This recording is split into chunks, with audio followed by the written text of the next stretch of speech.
New ইয়র্কের দর্শকদের মেলা ভেঙে ক্যারিবীয় দ্বীপে পাড়ি জমালো বাংলাদেশ দল। আর টি-20 বিশ্বকাপের সুপার 8-এ খেলার সম্ভাবনায় পানি ঢেলে বাড়ালো শঙ্কাও। নিউ ইয়র্ক থেকে আব্দুল্লাহ হিরার রিপোর্ট। নিউ ইয়র্কের সমর্থকদের এই উল্লাসটা ম্যাচের আগের ছিল প্রায় পুরো সময়, তবে নিভে যেতে সময় নেয় ম্যাচের শেষ বল পর্যন্ত।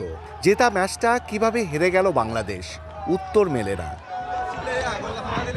জাকেরের পর মাহমুদুল্লাহর 6 মারার চেষ্টাটা সফল হতে পারত।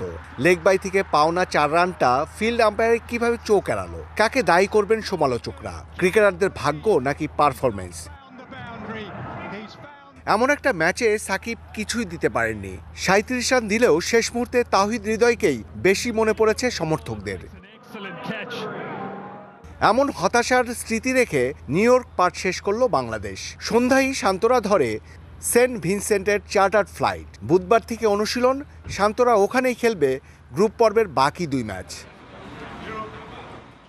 নগদে 500 টাকা বা তার বেশি পেমেন্টে পেতে পারেন ঢাকায় জমিসহ 20 কোটি টাকার পুরস্কার।